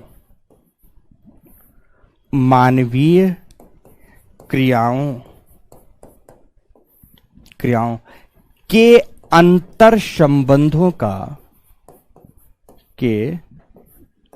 अंतर संबंधों का अध्ययन किया जाता है। अध्ययन किया जाता है। अध्ययन किया जाता है। भौतिक प्रकृति एवं मानवीय क्रियाओं के अंतर संबंधों का अध्ययन किया जाता है। अब ये भौतिक प्रकृति क्या है? वही जो मैंने अभी समझाया है कि जो स्थल मंडल, वायुमंडल, जल मंडल हैं, ये भौतिक प्रकृति के अंग हैं। मानवीय क्रियाओं में अभी हम बात करेंगे, चर्चा करेंगे क्या कौन कौन सी मानवीय क्रियाएं हैं। पूर्ण विराम लगाएं। लेकिन इस आधार पर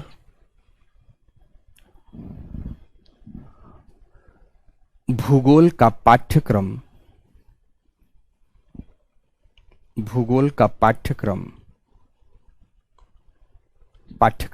दो भागों में विभाजित है। दो भागों में विभाजित है। कैसे कैसे दो भागों में विभाजित है? तो सब लोग लिखेंगे पहला पूरे पाठ्यक्रम को देखें, दो भागों में विभाजित है। नंबर 1 भौतिक भूगोल फिजिकल ज्योग्राफी। तो नंबर 2 मानव भूगोल ह्यूमन ज्योग्राफी।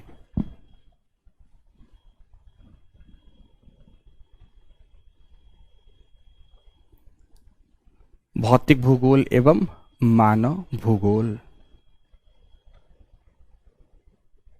ठीक है। अब भौतिक भूगोल क्या है? तो पैरा चेंज करते हुए लिखेंगे कि भौतिक भूगोल के अंतर्गत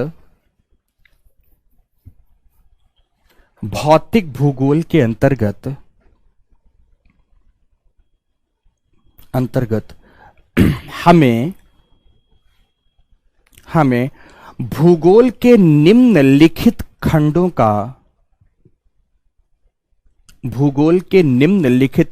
का अध्ययन करना होता है। तो कौन कौन से खंड पढ़ेंगे? पहला खंड लिखेंगे अंतरिक्ष विज्ञान,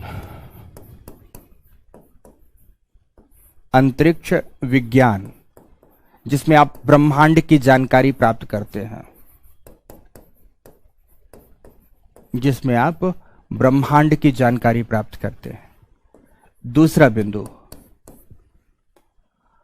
दूसरा बिंदु भू आकृति विज्ञान,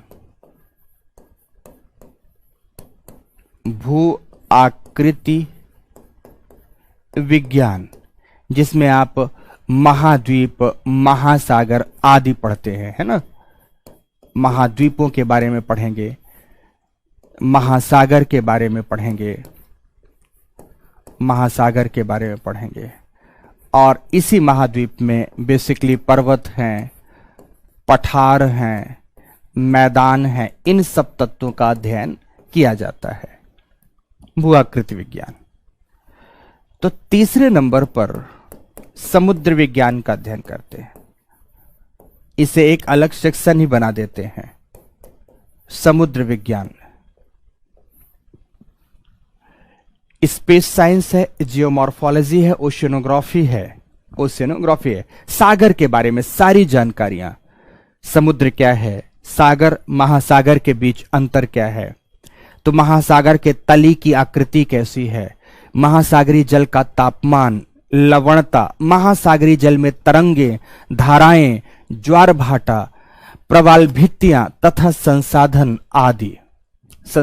आदि, इस सब की चर्चा करेंगे, यहां पर चर्चा करेंगे, ठीक है ना, समुद्र विज्ञान। तो चौथे नंबर पर पढ़ते हैं जलवायु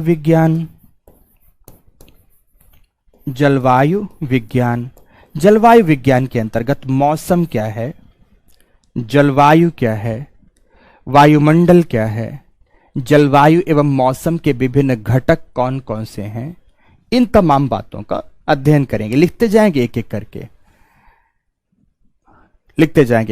तो अंतरिक्ष विज्ञान हो गया शुरू, फिर भूआकृति विज्ञान हो गया, समुद्र विज्ञान हो गया, जलवायु विज्ञान हो गया। तो पांचवें नंबर पर हम लोग पढ़ते हैं इसमें से जैव भूगोल का पक्ष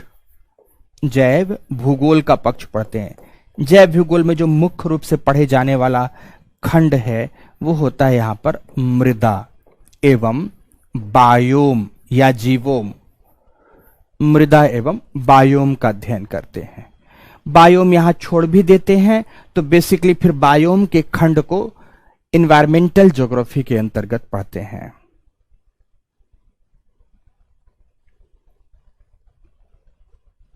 ठीक है, तो भौतिक भूगोल के अंतर्गत का आपका पाठ्यक्रम कौन सा होगा, सिलेबस कौन सा होगा, इतने खंडों को पढ़ना, इन 5 खंडों को पढ़ना है। तो दूसरे तरफ चर्चा आती है मानव भूगोल की। और अब मानव भूगोल में आप क्या पढ़ेंगे, ह्यूमन ज्योग्राफी के अंतर्गत क्या पढ़ेंगे, तो ध्यान से सबसे पहला पढ़ेंगे मानव की आर्थिक क्रियाएं। आर्थिक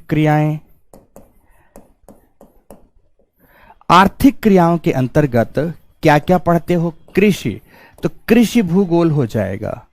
फिर पढ़ते हैं संसाधन, तो संसाधन भूगोल हो जाएगा। फिर पढ़ते हैं उद्योग, तो औद्योगिक भूगोल हो जाएगा। फिर उसके बाद पढ़ते हैं परिवहन, तो ट्रांसपोर्ट ज्योग्राफी, परिवहन भूगोल हो जाएगा। ये खंड है आर्थिक क्रियाओं के अंतर्गत। दुनिया में कृषि, तो भारत में भी कृषि। दुनिया में संसाधन, तो भारत में संसाधन। दुनिया में उद्योग, तो भारत में उद्योग। दुनिया में परिवहन तंत्र, तो भारत में परिवहन तंत्र। ठीक है, आगे बढ़ें आर्थिक क्रियाओं के साथ। आर्थिक क्रियाओं के साथ दूसरा बिंदु है दूसरा बिंदु है, सेकेंड पॉइंट क्या पढ़ते हैं? सामाजिक सांस्कृतिक क्रियाएं पढ़ते हैं। सामाजिक सांस्कृतिक क्रियाएं पढ़ते हैं। सामाजिक सांस्कृतिक क्रियाएं मानव की, और इसी सामाजिक सांस्कृतिक क्रियाओं के अंतर्गत मानव की जनसंख्या पढ़ते हैं। क्या पढ़ेंगे?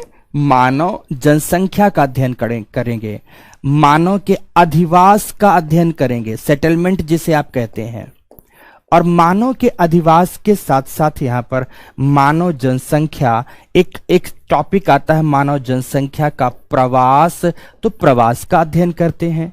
जनसंख्या, अधिवास, प्रवास, इन तमाम खंडों का अध्ययन करते हैं। और जब जनसंख्या पढ़ेंगे तो जनसंख्या के तमाम बातें संबंध में, जनसंख्या लिंगानुपात को पढ़ेंगे, जनसंख्या की साक्षरता को पढ़ेंगे, जनसंख्या के जन्म दर, जनसंख्या के मृत्यु दर, इन सब के आधार पर जनसंख्या की वृद्धि, वितरण, घनत्व, जनसंख्या संबंधी समस्याएं, उन समस्याओं का निदान, ये तमाम के तमाम टॉपिक हम लोग यहां पर पढ़ेंगे। ये तमाम टॉपिक जनसंख्या सामाजिक सांस्कृतिक क्रियाओं के अंतर्गत पढ़ेंगे। क्लियर हो गए? ये तमाम सामाजिक सांस्कृतिक क्रियाओं के पक्ष हैं। तीसरे नंबर पर पढ़ते हैं ध्यान से। तीसरे नंबर पर जहां बारी आती है मानव की मानव भूगोल के अंतर्गत, तो यहां पर आती है भू राजनीति का सेक्शन आता है, जियो पॉलिटिक्स का सेक्शन आता है। तो भू राजनीति, जियो पॉलिटिक्स, बस ये है ज्योग्राफी का सिलेबस आपके सामने। अभी तो मैंने बड़ा बड़ा टॉपिक लिखा है, अब टॉपिक के अंदर की भी बातें होंगी कि ज्योग्राफी का सिलेबस जब भी आपको ध्यान करना हो कि हमें भूगोल में पढ़ना क्या क्या है, तो आपको इतनी बातें पढ़नी है।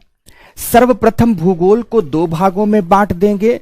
एक पक्ष हो जाएगा भौतिक भूगोल, तो दूसरा पक्ष हो जाएगा मानव भूगोल। भौतिक भूगोल के अंतर्गत आपको इन 5 खंडों को पढ़ना है, तो मानव भूगोल के अंतर्गत आपको इन 3 खंडों को पढ़ना है। भूगोल का पूरा पाठ्यक्रम ही इतने में ही बटा है दोस्तों, ठीक है? पूरा का पूरा पाठ्यक्रम इतने ही वर्गों में बटा है। तो अब प्रश्न उठता है कि ये सारी बातें दुनिया के संदर्भ में पढ़ना है कि भारत के संदर्भ में पढ़ना है?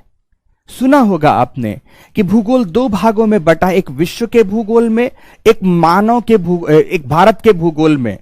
तो ये सारा का सारा पाठ्यक्रम 2 संदर्भों में पढ़ा जाता है। ध्यान रखना, केवल 2 संदर्भों में पढ़ा जाता है। कैसे 2 संदर्भ होंगे? सपोज आपने भौतिक भूगोल पढ़ा, तो भौतिक भूगोल को भी 2 संदर्भों में पढ़ना है। एक विश्व के संदर्भ में विश्व का भौतिक भूगोल हो जाएगा, तो एक भारत के संदर्भ में अर्थात भारत का भौतिक भूगोल हो जाएगा। इसी तरह से मानव की तमाम क्रियाओं को भी पढ़ेंगे तो 2 संदर्भों में पढ़ेंगे, एक विश्व के संदर्भ में पढ़ेंगे और एक भारत के संदर्भ में पढ़ेंगे। एक भारत के संदर्भ में पढ़ेंगे। तो भूगोल कितने भागों में फिर से बट गया? विश्व का भौतिक भूगोल एवं विश्व का मानव भूगोल, तो भारत का भौतिक भूगोल एवं भारत का मानव भूगोल, भारत का मानव भूगोल, ठीक है? मतलब 2 भागों में बट गया। भूगोल का पाठ्यक्रम यह है, पाठ्यक्रम तो भौतिक भूगोल एवं मानव भूगोल में बटा है, बट भूगोल पढ़ना किस संदर्भ में है? अगर क्षेत्र विस्तार के आधार पर देखें तो 2 संदर्भों में पढ़ना है। एक विश्व के संदर्भ में पढ़ेंगे तो एक भारत के संदर्भ में पढ़ेंगे। इसीलिए आगे जो पुस्तकें लिखी गई वह 2 ही भागों में लिखी गई। जहां बुक राइटिंग का काम आप देखोगे तो बुक राइटिंग का काम 2 ही भाग में किया गया है। एक विश्व का भूगोल बनाया गया जिसे आप वर्ल्ड ज्योग्राफी कहते हैं, वर्ल्ड ज्योग्राफी विश्व भूगोल का खंड बनाया गया, और दूसरा भारत का भूगोल बनाया गया, भारत का भूगोल। इस कंटेक्स्ट में बुक राइटिंग की गई। अब विश्व भूगोल में पढ़ते तो क्या चीज पढ़ते हो? यही बातें। विश्व का भौतिक भूगोल पढ़ेंगे, विश्व का भौतिक भूगोल पढ़ेंगे, जो पीछे हमने लिखा था वहीं से बातें निकल कर आ गई। और विश्व का क्या आ गया दूसरे पक्ष में? मानव भूगोल निकल कर आया दूसरे पक्ष में। तो यहां पर भारत के संदर्भ में 2 ही बातें पढ़नी है। भारत का भौतिक भूगोल, भौतिक भूगोल को आप भौतिक विन्यास भी कह देते हैं और कहना भी चाहिए। तो दूसरा भारत का मानव भूगोल, भारत का मानव भूगोल। अब कोई पूछे कि विश्व के भौतिक भूगोल में कौन से खंड पढ़ने हैं, तो 5 खंडों का नाम लेंगे। अंतरिक्ष विज्ञान, भू आकृति विज्ञान, समुद्र विज्ञान, जलवायु विज्ञान और जैव भूगोल पढ़ेंगे। तो विश्व के मानव भूगोल में क्या पढ़ेंगे, तो विश्व के मानव भूगोल के अंतर्गत पाठ्यक्रम जो आएगा, जो मैंने लिखा है पीछे, मानव की आर्थिक क्रियाएं, मानव की सामाजिक सांस्कृतिक क्रियाएं और मानव की भू राजनैतिक क्रियाएं, भू राजनैतिक क्रियाएं, ये हो गया आपका मानव भूगोल के अंतर्गत। जब हमने आर्थिक क्रियाएं लिखाई तो आर्थिक क्रियाओं के अंतर्गत क्या क्या पढ़ाएंगे, कृषि पढ़ाएंगे, संसाधन पढ़ाएंगे, उद्योग पढ़ाएंगे, वहां का परिवहन तंत्र पढ़ाएंगे। इसके पीछे भी साइंटिफिक रीजन है कि भूगोल में आखिर इतनी बातें ही क्यों पढ़ाई जाती हैं, इतनी बातें ही क्यों पढ़ाई जाती हैं। तो सामाजिक सांस्कृतिक क्रियाओं में विश्व भर की और भारत की जनसंख्या का ज्ञान करते हैं, जनसंख्या से जुड़े तमाम प्रकार के विषय वस्तुओं के बारे में पढ़ते हैं कि आखिर जनसंख्या के बारे में जो भी तत्व है, मातृत्व मृत्यु दर, शिशु मृत्यु दर, जिसको हम लोग जनांकीय सूचकांकों में से भी रखते हैं, ठीक है ना, तो ह्यूमन डेवलपमेंट इंडेक्स वगैरह भी इस पूरे टॉपिक के अंतर्गत पढ़ते हैं। तो 2 ही चीजें हो गई यहां पर, आर्थिक क्रियाएं, सामाजिक सांस्कृतिक क्रियाएं, और इन्हें पढ़ने के बाद वैश्विक एवं भारत के स्तर पर जो भू राजनैतिक संबंध है, जिसमें तमाम प्रकार के सीमा और सीमाओं से संबंधित विवाद हैं, आखिर उन सीमाओं की अपनी महत्ता क्या है, ये तमाम बातें उभर कर आती हैं। भारत के संदर्भ में जब भौतिक भूगोल का अध्ययन करेंगे तो उसी तरह से भारत एवं उसके पड़ोसी देशों के साथ उसके संबंध, भारत के भौतिक प्रभाग, जिसमें से उत्तर का हिमालय, दक्षिण का प्रायद्वीप, मध्य का मैदान, तटीय मैदान तथा उसके साथ द्वीप समूह, तो भारत का अपवाह तंत्र मीन्स नदी तंत्र, तो भारत की जलवायु, भारत की मिट्टी, भारत की वनस्पतियां, ये पूरा का पूरा भारत के भौतिक भूगोल का अंग हो गया। तो भौतिक भूगोल के बाद भारत के आर्थिक भूगोल में आएंगे तो भारत में कृषि, भारत में संसाधन, भारत में उद्योग तथा भारत में परिवहन, और इसी तरह से भारत की जनसंख्या, जनसंख्या वृद्धि, वितरण, घनत्व, जनसंख्या का प्रवास, जनसंख्या का अधिवास भारत के संदर्भ में पढ़ेंगे। ध्यान रखें, ये आपके सिलेबस के सारे की पॉइंट्स हैं। भूगोल में मूलभूत सिद्धांत पढ़ना है। ये मूलभूत भौतिक भूगोल के जो मूलभूत सिद्धांत है मित्रों, यही हैं भौतिक भूगोल के मूलभूत सिद्धांतों के अंतर्गत आप इन्हीं विषय वस्तुओं को पढ़ते हो, यही तमाम विषय वस्तु होते हैं। तो अब इन्हें पढ़ा कैसा जाए, संदर्भ मैंने बताया कि 2 संदर्भों में पढ़ना है, एक विश्व के संदर्भ में और एक भारत के संदर्भ में। यहीं से बात उभर कर चली आती है कि कुछ इसे इस तरह से पढ़ा जाना चाहिए, इस तरह से पढ़ा जाना चाहिए। क्लियर हो गया। अब आप इसे पढ़ेंगे तो कैसे, पढ़ने के लिए 2 चीजों का ध्यान रखना है। पढ़ने के लिए अब अध्ययन कैसे करेंगे, तो अध्ययन में आइए आप, अध्ययन में आइए। अध्ययन का आरंभ कैसे करेंगे, अध्ययन के आरंभ में 2 बातें आती हैं, एक आपके तरफ से, आपके तरफ से जिम्मेदारियां आएंगी और एक मेरी जिम्मेदारियां आएंगी, मेरे तरफ से, मेरे तरफ से।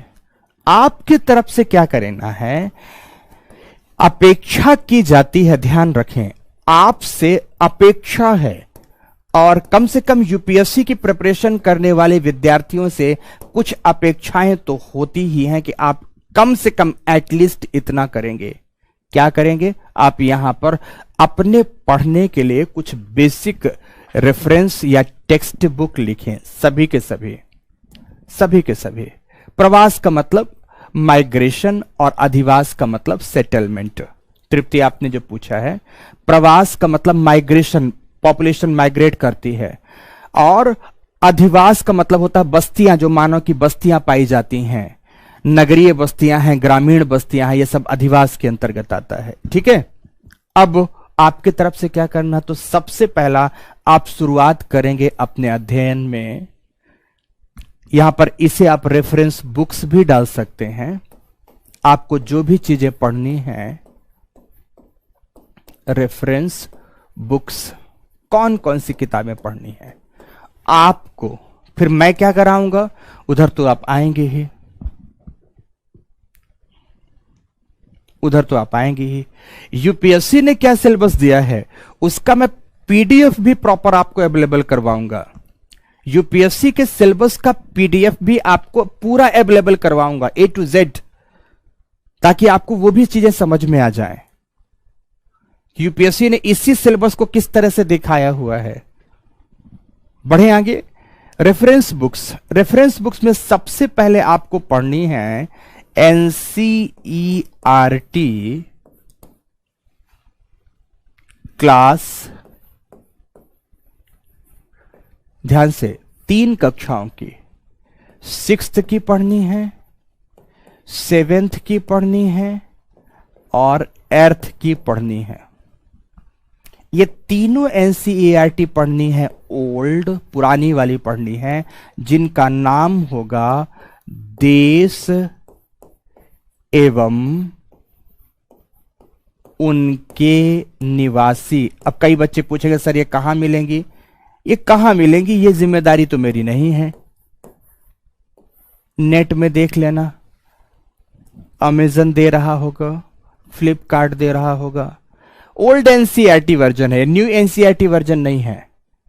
न्यू एनसीईआरटी वाला तो हेडिंग देगा इन क्लासेस में हमारा पर्यावरण, पर हमारा पर्यावरण वाली पुस्तक नहीं लेनी है, जिनका हेडिंग होगा देश एवं उनके निवासी, ये हेडिंग की आपको किताबें लेनी है।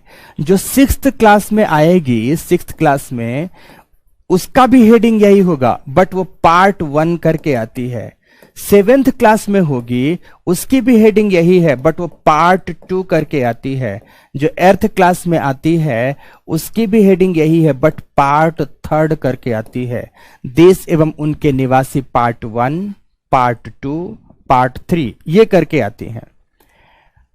किताब की दुकानों में तो इनका जेरॉक्स कॉपी मिलेगा बट आपको फ्लिपकार्ट एंड अमेजन वगैरह में इनकी टेक्स्ट बुक टाइप्ड फॉर्म में मिलती हैं। जेरॉक्स फॉर्म में भी मिलती है, टाइप्ड फॉर्म में भी मिलती है। पढ़ना है, बहुत अच्छे हैं, बहुत अच्छे एनसीईआरटीज हैं। इनसे आपको बेनिफिट क्या होगा कि इन तीनों एनसीईआरटी का जो पहला चैप्टर है वो फिजिकल ज्योग्राफी से जुड़ा है, बट जो नेक्स्ट चैप्टर है उसमें कॉन्टिनेंट्स का अध्ययन है। जैसे 6वीं क्लास में आप पढ़ेंगे तो अफ्रीका हो गया, ऑस्ट्रेलिया हो गया, दक्षिण अमेरिका महाद्वीप हो गया। इन महाद्वीपों के बारे में बेसिक जानकारी है और बहुत महत्वपूर्ण है। जब मैपिंग कराऊंगा तो आपको बहुत मदद मिलेगी।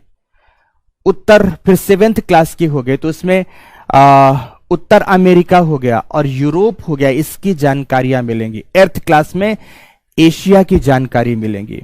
कई बच्चे तो पढ़ भी चुके होंगे, जो पढ़ चुके हैं बहुत बहुत अच्छा, धन्यवाद उनके लिए। तो आपको पहली तो ये पुस्तकें चाहिए। दूसरे नंबर पर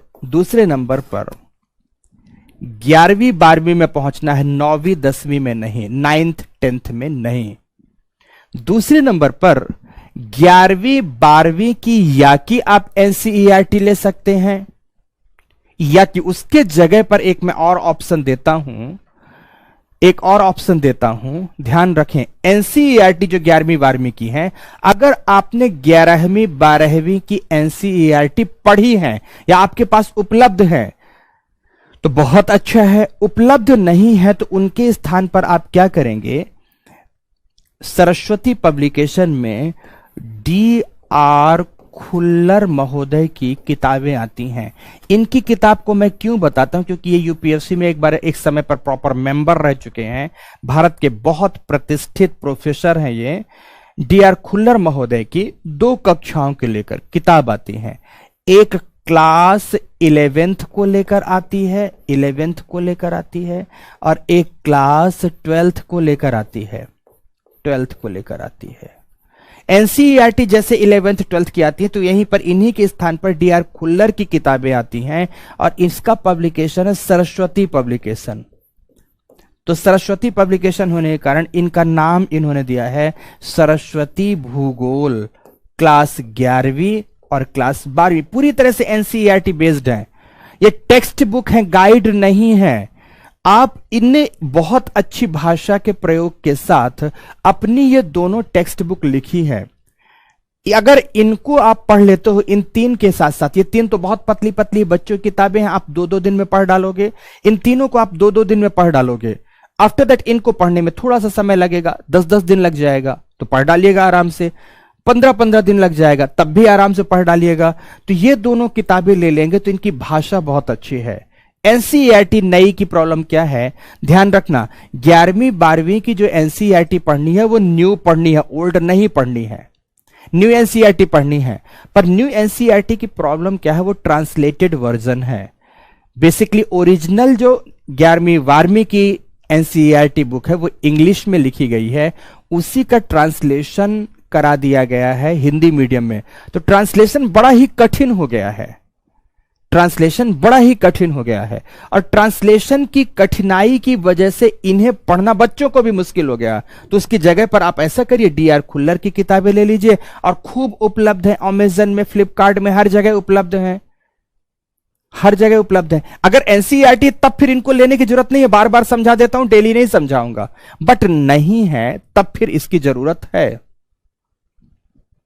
तब फिर इसकी जरूरत है। समझ में आ गया मेरी बात? पूजा तो आप मटर गश्ती कर लो ना, क्या जरूरत है किताबें लेने की, कुछ करने की।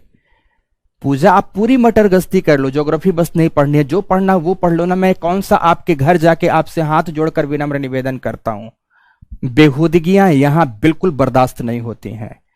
आपने पढ़े होंगे अभी तक किसी और टीचर से, बिल्कुल बर्दाश्त नहीं है। पूजा का बार बार लिखना है कि ज्योग्राफी बस थोड़ी पढ़नी है, और भी चीजें पढ़नी, तो क्या यही सब पढ़ते हैं? तो मत पढ़ो ना, कौन कहता है कि पढ़ो, लेकिन जो काम जरूरी होगा मैं तो वो बताऊंगा। करना यूपीएससी है, बनना आईएएस है, बट पढ़ना नहीं है। आपके हिसाब से हम पढ़ा दे तो ज्यादा बढ़िया है। बता दे कोई किताब मत पढ़ो, कुछ मत करो, मैं 5 दिन में आपके ऊपर जादू मंत्र कर दूंगा और ज्योग्राफी आपकी कंठस्थ हो जाएगी, आप खुश हो जाओगे। ये मेरी फितरत में नहीं है, ठीक है? तो ध्यान से अगर इस तरह का कमेंट्स लिखोगे तो ध्यान रखना, मुश्किलों में आप ही फंसोगे। यहां आओ, ये आपको पढ़ना ही पढ़ना है, अनिवार्य है, और ये आपके पढ़ने की जिम्मेदारी है। फिर से बोल रहा हूं, पढ़ना ही पढ़ना है, अनिवार्य है, और आपके पढ़ने की जिम्मेदारी है।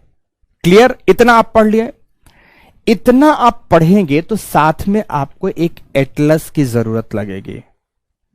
फिर से महेश बर्णवाल की किताब है, कोई बात नहीं, आप उसको पढ़ डालिए, चलेगा। हालांकि मेरा सलाह होता है कि गाइड ना पढ़ें, किताबों को पढ़ें। मेरा सलाह होता है कि गाइड ना पढ़ें, किताबों को पढ़ें। पर फिर से ध्यान से, जो बच्चे किताबें नहीं पढ़ते हैं, जो बच्चे किताबें नहीं पढ़ते हैं, ध्यान रखना, विषय को आत्मसात करने में थोड़ी मुश्किलें आती हैं, थोड़ी सी मुश्किलें आती हैं। इसलिए किताबों का अध्ययन जरूर करें। अरे यार, मैं फिर से बोलता हूं, जब तक किताबें नहीं पढ़ोगे आपको कॉन्फिडेंस कैसे आएगा अपने विषय में? तो इन्हें पढ़ेंगे। इन्हें पढ़ते हुए तीसरे नंबर पर मैं बात करता हूं, जॉब वाले बच्चे जॉब में लेकर जाएं, जैसे टाइम मिले वैसे पढ़ें, लेकिन पढ़ें जरूर। तीसरे नंबर पर एक एटलस आपको लेना है, एटलस आपको लेना है। एटलस कोशिश करना इंग्लिश वर्जन लेना, हिंदी का मत लेना। कोई भी एटलस ले सकते हो, जैसे एक एग्जाम्पल, ऑक्सफोर्ड का एटलस ले लिया, सपोज आपने ऑक्सफोर्ड का एटलस ले लिया, बट जब भी ऑक्सफोर्ड का एटलस लेंगे, स्टूडेंट एटलस लेंगे, ऑक्सफोर्ड का स्टूडेंट लेंगे। या कि दूसरा एक और आता है, ब्लैक स्वान का आता है, ब्लैक स्वान का एटलस आता, बट ब्लैक स्वान का स्कूल एटलस लेना है। कंफ्यूज मत हो जाना, ये पेज आपको याद होना चाहिए। ब्लैक स्वान का अगर लेंगे तो ब्लैक स्वान का स्कूल एटलस लेंगे, ऑक्सफोर्ड अगर लेंगे तो स्टूडेंट एटलस लेंगे। उल्टा मत कर देना, ऑक्सफोर्ड का स्कूल मत ले लेना, फिर बोलना कि सर गलती आपने की थी ना। ऑक्सफोर्ड का स्टूडेंट ले लोगे वो बहुत कठिन है, गड़बड़ हो जाएगा। ऑक्सफोर्ड का आपको स्टूडेंट एटलस लेना है, या दोनों की बात नहीं कर रहा है, या ब्लैक स्वान का आपको स्कूल एटलस लेना है। दो में से एक एटलस ले लो, एक एटलस ले लो, आपके पास एटलस का ये काम हो जाएगा। अब जब इतना आपने कर लिया तो अपने प्रैक्टिस के लिए, अपने होम प्रैक्टिस के लिए आप सभी लोग क्वेश्चन पेपर लेंगे। 3 वहां पर हो गया, अब चौथे नंबर पर क्वेश्चन पेपर। क्वेश्चन पेपर, हालांकि अब तो क्वेश्चन पेपर सभी बच्चों के पास होंगे। क्वेश्चन पेपर दोनों के लेना। पहला तो क्वेश्चन पेपर प्रीलिम्स के लेने हैं, प्रीलिम्स के लेने हैं, जो मैं टॉपिक पढ़ाऊं उसको बार बार प्रैक्टिस करने के लिए। तो दूसरा मेंस एग्जामिनेशन के लेने हैं। कोशिश करिएगा वैसा वाला क्वेश्चन पेपर लीजिए जो सेगमेंट्स में बटा होता है।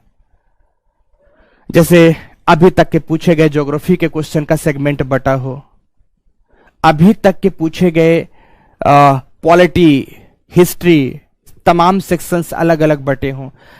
तो जब आप टॉपिक चलेगा तो टॉपिक के साथ प्रीलिम्स के क्वेश्चन आपने ओपन किया और केवल ज्योग्राफी के क्वेश्चन मिल रहे हैं, तो आपको हल करने में सरलता होगी। आखिर ये तो एक पैरामीटर होना चाहिए ना कि आप जो पढ़ रहे हो उससे आपके प्रश्न हल हो रहे हैं या नहीं। तो क्वेश्चन पेपर आपको लेने हैं, क्वेश्चन पेपर लेने हैं। और क्वेश्चन पेपर ले लिया मतलब शानदार प्रयास किया आपने। डेली क्लास जो चलेगी उसको क्वेश्चन के साथ साथ आपको प्रैक्टिस भी करते जाना है। तो ये आपके हिस्से की जिम्मेदारी हुई। अब मेरे हिस्से की जिम्मेदारी देखो कितनी छोटी सी है।